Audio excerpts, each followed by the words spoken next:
Happy Thanksgiving, Pathways Church. I'm Jake Collins, your middle school pastor, and I'm excited to join you for this week's Daily Dose. It seems only appropriate that our topic for this week is Thanksgiving. While we certainly want to take time to thank the people in our lives, ultimately every blessing goes back to God. So all this week we are walking through 5 ways that we can show our thanksgiving to the one who makes it all possible. Yesterday we looked at one of Paul's final instructions in the book of Philippians. It is clear that thankfulness was a big deal to Paul because he also covers it in the final verses of 1 Thessalonians.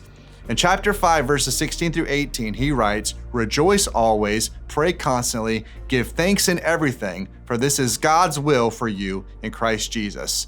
The key detail here that I want us to focus on for today is that thankfulness is part of God's will for our lives.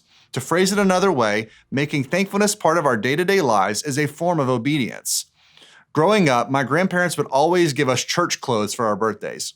When we got a little older, it got tricky for them to keep track of our sizes, so they started giving us cash instead.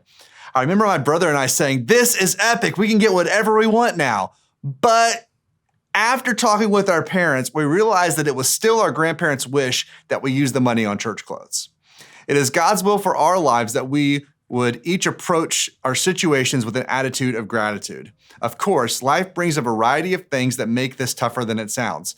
Some of you know that you have one of those things in your path this week. Maybe you have a multi-hour family road trip ahead of you and you don't quite know what to do.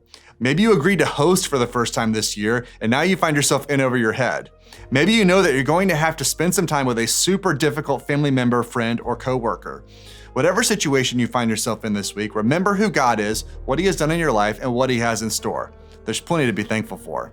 That's all for today. Join me tomorrow for another Daily Dose.